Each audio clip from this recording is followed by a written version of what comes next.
अंदर गया अंदर जाना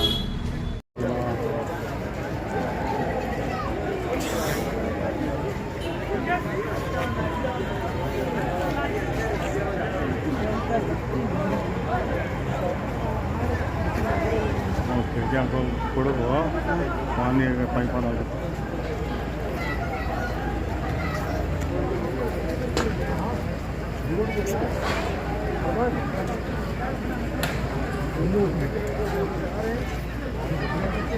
सभी को आदाब।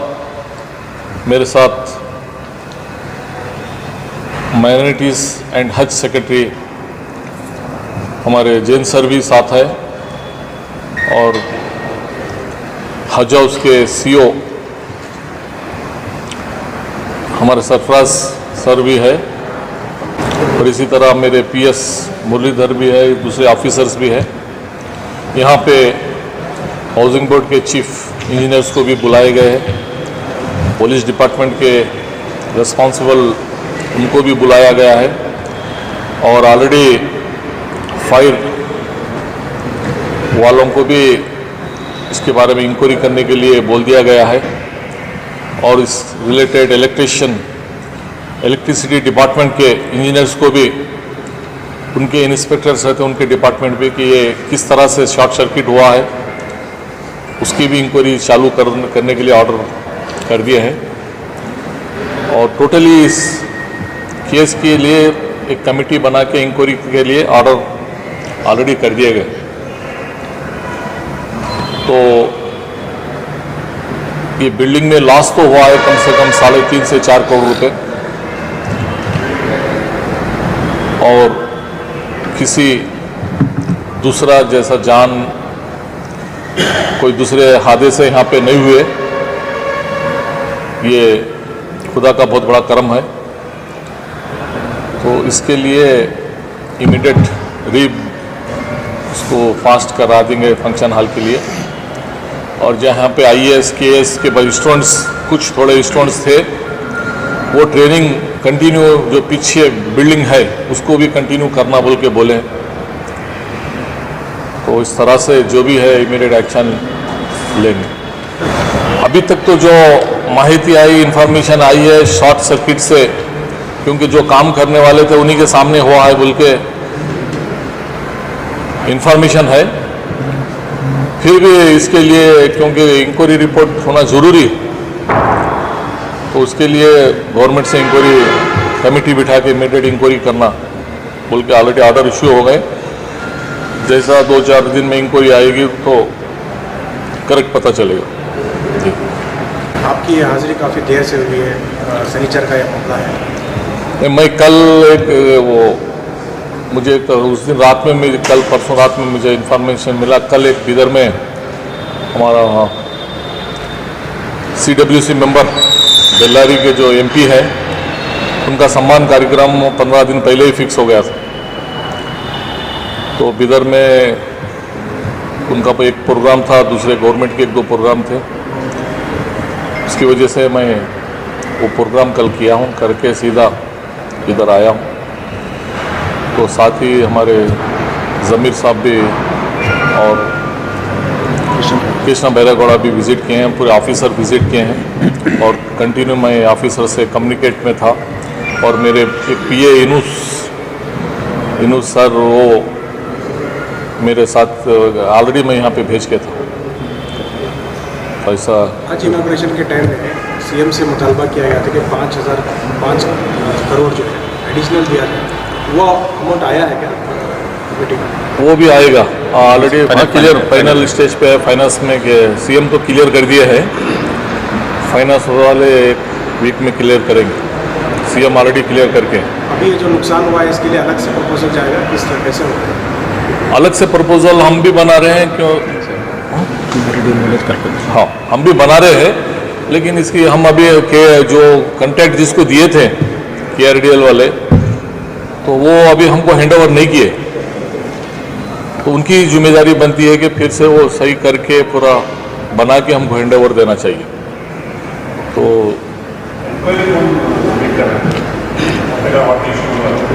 आप हमारे लोकल पुलिस को बोलना चाहिए। 2-3 तरफ से हो रही है। एक तो पुलिस डिपार्टमेंट होगी और फायर वालों से भी होगी, हाउसिंग तरफ से भी होगी, फिर हमारे सेक्रेटरी जो है वो एक कमेटी बना कर दिए हैं।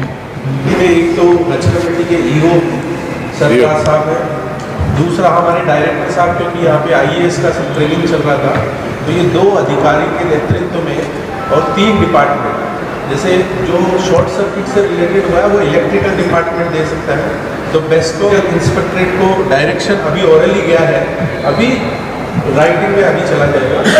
दूसरा पुलिस की इंक्वायरी ऑलरेडी शुरू हो गई है। तीसरा स्ट्रक्चर का यदि कोई, क्योंकि टेम्परेचर एक साथ बढ़ गया, पूरा नया फर्नीचर सब होने से, आग टेम्परेचर बढ़ने से बिल्डिंग की स्ट्रेंथ पे यदि कोई असर आया है तो उसके लिए हाउसिंग बोर्ड को डायरेक्शन दिया गया कि कोर कटिंग करके स्ट्रेंथ चेक करके यदि कोई स्ट्रेंथ पे आया था उसके रिपेयरिंग के लिए फ्यूचर में क्या किया जा सकता है वो सजेस्ट करें। ऑडिटोरियम जो है अचानक आग लग गई, तो कहा क्या जा रहा है कि उधर सिर्फ 4 लोग थे तब आग लगी, थोड़े आईएएस के बच्चे अंदर बैठे हुए थे। तो सडनली उस एक बच्चे ने आग देखी, तो उन्होंने इलेक्ट्रिकल काम भी चल रहा है इधर हज भवन में, अभी कंप्लीट नहीं हुआ ऑडिटोरियम, तो वो लड़के ने इमीडिएटली जाके सिक्योरिटी को बताया कि आग लग रही। जब तक वो आए तो आग लग गई थी, बहुत सारी आग लग गई थी। तो बहरहाल आपको मालूम है कि उसके बाद क्या हुआ, 2 घंटे में सारा मतलब ऑडिटोरियम राख हो गया था जल के। तो ये हम लोगों ने आज मिनिस्टर साहब, कल ज़मीर अहमद साहब माइनॉरिटी मिनिस्टर आए थे, आज रहीम खान साहब आए थे, और कृष्णा बैरेगौड़ा साहब भी जो लोकल एमएलए हैं वो भी यहाँ पर आए थे।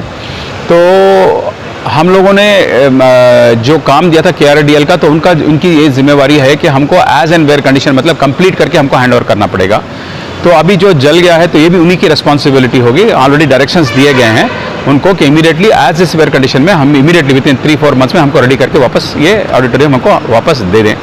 और दूसरी बात जो है, जैसे हम ऊपर गए तो ओवर हीट से बिल्डिंग में थोड़े क्रैक्स आए हैं, तो वो क्रैक्स को जो है हम लोग KHB के इंजीनियरिंग स्टाफ को बुलाए हैं, स्ट्रक्चरल इंजीनियर्स को बुलाए हैं, वो असेसमेंट करेंगे कि कितना डैमेज है, सही अंदर से डैमेज हुआ है या बाहर से डैमेज है, उसको क्या स्ट्रेंथन कर सकते हैं या ऐसे ही उसको छोड़ सकते हैं, वो अभी रिपोर्ट देंगे। तो ये उनका काम होगा। फिर इलेक्ट्रिकल इंजीनियर्स को भी बुलाया गया, इंस्पेक्टरेट के लोगों को भी बुलाया गया कि इलेक्ट्रिकल प्रॉब्लम हुआ तो ये किस तरह हुआ, तो इसमें क्या प्रॉब्लम्स हैं और फ्यूचर में ऐसे प्रॉब्लम ना हो, एक उनसे और फायर डिपार्टमेंट से। और तीसरी बात तो ये है कि मैंने कल ही पुलिस डिपार्टमेंट को इन्वेस्टिगेट करने के लिए कल मैंने लेटर दिया है कोतनूर पुलिस इंस्पेक्टर को, जिसकी जुरिसडिक्शन में हज भवन आता है, तो इन्वेस्टिगेट करें कि वाकई में ही एक फायर एक्सीडेंट था या कोई और बात है इसमें, तो इंशाल्लाह वो करेंगे। तो उसके बाद एक कमेटी भी सेक्रेटरी साहब ने और मिनिस्टर साहब ने ऑर्डर की है, जिसमें मैं और डायरेक्टर दोनों कमेटी हेड करेंगे।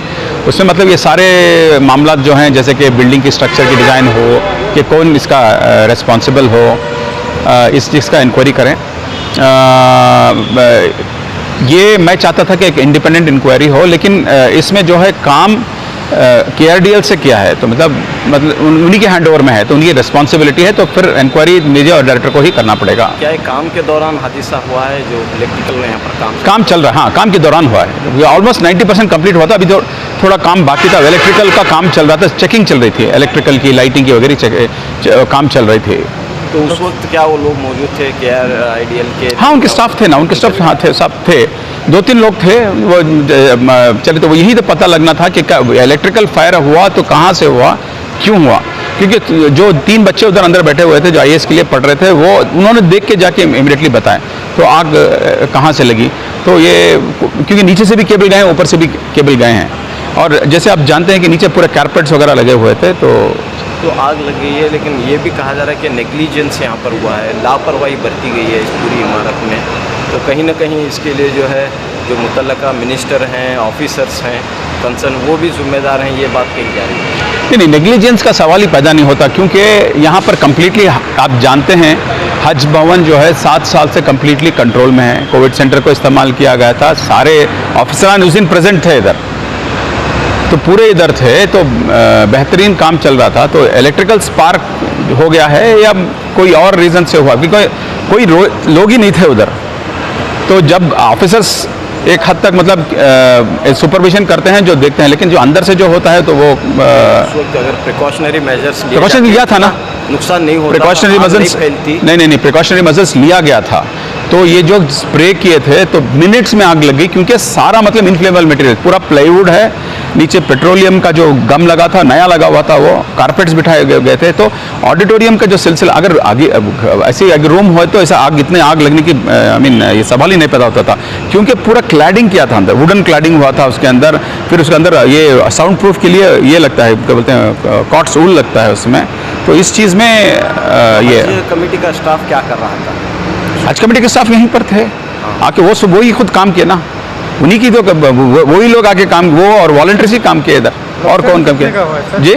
3-3.5 करोड़ का हुआ है, तो ये नुकसान KRDL को ही भरना पड़ेगा, क्योंकि जो हमारी स्टाफ है बहुत बेचारे दिन रात के 1 बजे तक काम किए हैं इधर। तो ये क्या है कि सडन जो सिलसिला हुआ, इसमें किसी के हाथ में नहीं है कंट्रोल करने के लिए। जो आग लगी, अगर कोई, अल्लाह का ये बड़ा करम है कि कोई इसमें मरा नहीं एक्सीडेंट में, अगर कोई अंदर जाता तो फ्यूम्स में है ना तो ख़त्म हुई। तो हम लोगों ने वही कहा कि फायर फोर्स को छोड़ के बाकी के लोग वापस आ जाओ। तो बच्चे थे, उन लोगों को लेकर वार्डन बाहर आ गया एक तरफ। तो अगर वो अल्लाह का करम है कि किसी की जान की नुकसान नहीं हुई। तो क्या है कि हज कमेटी जो है, ऑफिसर्स भी हो, जो भी हो, हमारे स्टाफ जो है, पूरा 1:30 बजे तक मीटिंग किए हैं, सैटरडे देर तक पूरा इंस्पेक्शन किए हैं।